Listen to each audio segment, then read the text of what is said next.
दोस्तों आज के इस वीडियो में मैं आपको समझाना चाहता हूं कि अगर आप एक वीडियो एडिटर हो, वीडियोस एडिट करते हो और आपके पास एक सीपीयू है, उसमें ऑन बोर्ड जीपीयू भी है और डेडिकेटेड ग्राफिक्स कार्ड भी आपने सिस्टम में लगा रखा है ना, तो फिर आपको वो जो आई जीपीयू है, छोटा सा जीपीयू, उसका यूज़ नहीं करना चाहिए, उसको डिसेबल कर देना चाहिए। और जो सीपीयू होता है और जो डेडिकेटेड जीपीयू है, इन दोनों की मदद से वीडियोस को एडिट करना चाहिए और एक्सपोर्ट करना चाहिए। आपको ओवरऑल बेटर परफॉर्मेंस मिलेगा, जो एक्सपोर्ट टाइम है वो भी बहुत कम हो जाएगा। ठीक है, अब ये चौंकाने वाला खुलासा है जो मैं करना चाहता हूँ। आप में से बहुत सारे लोगों को हैरानी होगी, भैया ये क्या बोल रहे हो, ऑल ओवर द इंटरनेट तो बहुत सारे ऐसे वीडियोज़ हैं, बहुत सारे ऐसे यूट्यूबर हैं जो कि ये कहते हैं कि आपको आई जीपीयू का यूज़ करना चाहिए वीडियो एडिटिंग में। ठीक है, उससे ओवरऑल जो एडिटिंग एक्सपीरियंस है वो भी एनहांस होता है, जो एक्सपोर्ट टाइम है वो भी कम होता है। तो आप ये उल्टा क्यों बोल रहे हो? तो वो मैं सारी चीज़ें आपको समझाना चाहता हूँ विथ पेशेंस। पूरा वीडियो देखिए और मेरी बात समझने की कोशिश कीजिए और उसके बाद आप डिसाइड कीजिए कि आपको क्या करना, आपके केस में क्या वर्क करता है, ये भी हम जानने की कोशिश करेंगे। ठीक है, तो जैसे मैंने कहा कि अगर आप एक वीडियो एडिटर हो तो आप किसी ना किसी वीडियो एडिटिंग सॉफ्टवेयर पर वर्क करते होंगे। आपके पास एक कंप्यूटर होगा जिसमें एक सीपीयू लगा होगा, हो सकता है उसमें ऑनबोर्ड जीपीयू हो भी या ना भी हो। अब ये डिपेंड करता है क्योंकि बहुत सारे सीपीयू ऐसे आते हैं जिसमें ऑनबोर्ड जीपीयू नहीं होता, जैसे कि इंटेल के एफ वाले सीपीयूज। ठीक है, लेकिन बहुत सारे ऐसे सीपीयू भी आते हैं जिसमें ऑनबोर्ड जीपीयू होता है, यानी कि इंटेल के नॉन एफ वाले सीपीयूज और एएमडी के एपीयूज। ठीक है, तो अब इसमें से कोई भी चीज़ है आपके पास, इंटेल का नॉन एफ वाला सीपीयू है या एएमडी का एपीयू है, और आपने सिस्टम में एक डेडिकेटेड जीपीयू भी लगा रखा है, चाहे वो एनवीडिया का है, एएमडी का है या इंटेल का है। मेरी तरह अभी मैंने थोड़े दिन पहले इंटेल का जीपीयू लगाया है। तो अब तीनों चीज़ें हैं हमारे पास, और अगर हमें वीडियोस रेंडर करने हैं तो हम चार अलग अलग तरीक़ों से वीडियोस को एक्सपोर्ट कर सकते हैं। या तो हम सिर्फ सीपीयू का यूज़ करें, सिर्फ सीपीयू ओनली, यानी कि सारा का सारा लोड सिर्फ सीपीयू को असाइन किया जाएगा। ठीक है, या तो हम दूसरा सिनारियो है सीपीयू और आईजीपीयू का यूज़ करें, इन दोनों को लोड असाइन किया जाएगा। या तो तीसरा सिनारियो है कि हम सीपीयू, आईजीपीयू और डेडिकेटेड जीपीयू तीनों का यूज़ करें। मेजॉरिटी लोग यही करते हैं। ठीक है, मैं यहाँ पे ये आपको समझाना चाहता हूँ कि आपको ये जो आई जीपीयू है ना, इसको पिक्चर में से निकाल दोगे आप और सिर्फ सीपीयू का और डेडिकेटेड जीपीयू का यूज़ करोगे ना, तो आपका जो ओवरऑल एडिटिंग एक्सपीरियंस है वो भी एनहांस होगा और एक्सपोर्ट टाइम में तो आपको बहुत ज़्यादा डिफरेंस देखने को मिलेगा। मतलब बहुत जल्दी आपकी वीडियोज़ एक्सपोर्ट हो जाएगी। और ये सारी चीज़ें मैं गारंटी के साथ कह रहा हूँ। पिछले कुछ दिनों से मैं इसी पर लगा हुआ हूँ ताकि मैं आपको एक फाइनल आंसर दे सकूँ। मैंने बहुत सारे एक्सपेरिमेंट किए हैं, वो सारे के सारे एक्सपेरिमेंट अगर मैं यहाँ पर आपको दिखाऊँ तो ये वीडियो ऑलमोस्ट 3-4 घंटे का हो जाएगा, जो कि मैं नहीं करना चाहता।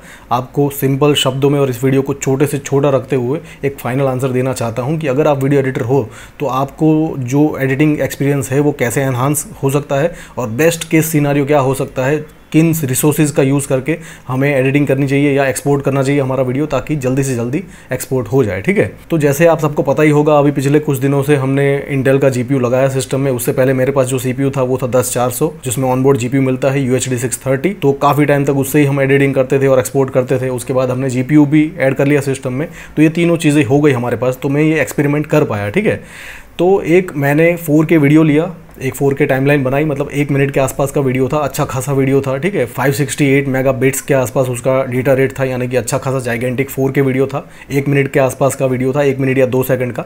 इसको मैंने टाइमलाइन में लिया और उसके बाद उस पर एक लट अप्लाई किया और इसको एक्सपोर्ट किया इन चारों अलग अलग तरीक़ों से। ठीक है, मतलब अलग अलग रिसोर्सेज का यूज़ करते हुए, जैसे मैंने अर्लियर आपको बताया। ठीक है, तो सबसे पहले मैंने CPU से उसको एक्सपोर्ट किया, सिर्फ CPU से, मतलब जो डेडिकेटेड GPU है उसका भी यूज़ नहीं किया, जो iGPU है उसका भी यूज़ नहीं किया। CPU बेस्ड पूरा रेंडरिंग किया, जो कि नहीं करना चाहिए, सिर्फ ये वीडियो बनाने के लिए और आपको समझाने के लिए बता रहा हूँ। सिर्फ CPU बेस्ड अगर हम एनकोडिंग करते हैं ना तो बहुत ज़्यादा टाइम कंज्यूमिंग होता है। आप सबको भी पता होगा अगर आपने कभी ना कभी किया होगा। 1 मिनट का 4K वीडियो जो कि एक्सपोर्ट होने में सिर्फ CPU को 5 मिनट और 40 सेकंड लग गए। ठीक है, 1 मिनट का वीडियो 5 मिनट और 40 सेकंड में एक्सपोर्ट हुआ। ठीक है, अब मैंने iGPU को भी इसमें इंक्लूड कर लिया, मतलब CPU और iGPU, जो कि मैं पहले भी इसी तरीके से रेंडरिंग करता था ऑनबोर्ड GPU और CPU की मदद से। तो वो वीडियो 2 मिनट और 44 सेकंड में ही एक्सपोर्ट हो गया, मतलब टाइमिंग में यहाँ पे इंप्रूवमेंट हमें मिला। भले iGPU एक बहुत छोटा GPU है, लेकिन छोटा ही सही, एक वर्कफ्लो में ऐड करते हो आप, CPU बेस्ड पूरा रेंडरिंग हो रहा है, उसकी जगह CPU और iGPU का यूज़ करते हैं तो टाइमिंग में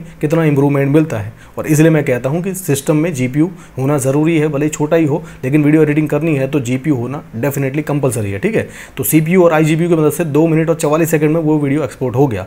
उसके बाद मैंने जो डेडिकेटेड GPU है उसको भी सिनेरियो में ऐड किया, यानी कि CPU, iGPU और डेडिकेटेड GPU, इन तीनों को मिला के जब मैंने वही सेम वीडियो एक्सपोर्ट किया तो 1 मिनट और 23 सेकंड में पूरा वीडियो एक्सपोर्ट हो गया, जो कि और भी ज़्यादा इंप्रूवमेंट है, टाइम और भी कम हो गया।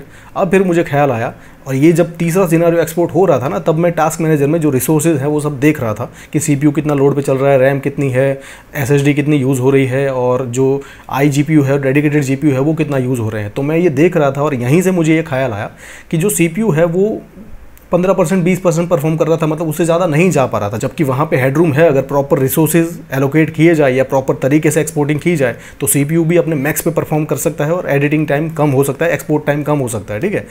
तो जो iGPU है वो मैक्सिमम पे चल रहा था, जो डेडिकेटेड GPU है वो भी 20% पे परफॉर्म कर रहा था, मतलब डेडिकेटेड GPU वो भी फ्री बैठा था, जो हमारा CPU है वो भी फ्री बैठा था, और iGPU जो कि एक छोटा सा GPU होता है उसकी वजह से वो अपने मैक्स पे चल रहा था, मतलब उसकी कोई गलती नहीं है, वो अपना परफॉर्म कर रहा था दबा के, लेकिन उसका जो मैक्सिमम परफॉर्मेंस है वो दूसरे जो पार्ट्स हैं उसको कहीं ना कहीं बॉटलनेक क्रिएट कर रहा था। और तभी मुझे ये आइडिया आया कि कहीं ना कहीं ये बॉटलनेक क्रिएट कर रहा है, अगर इसको पिक्चर में से हटा देते हैं हम तो जो हमारा एक्सपोर्ट टाइम है उसमें हमें इंप्रूवमेंट मिलना चाहिए। ये मुझे थियोरेटिकली लगा, तो मैंने एक्सपेरिमेंट करने के लिए iGPU को डिसेबल कर दिया डिवाइस मैनेजर में जाके, और उसके बाद और यही सेम वीडियो जब मैंने एक्सपोर्ट किया सिर्फ CPU और डेडिकेटेड GPU की मदद से, तो सिर्फ 30 सेकंड में पूरा वीडियो एक्सपोर्ट हो गया, जो कि आप सोच सकते हो कितना ज़्यादा इंप्रूवमेंट है टाइम में, ठीक है। अगर हम इन तीनों का यूज़ करते हैं तो 1 मिनट और 23 सेकंड लगते थे, सिर्फ CPU का डेडिकेटेड GPU का यूज़ करें तो 30 सेकंड है।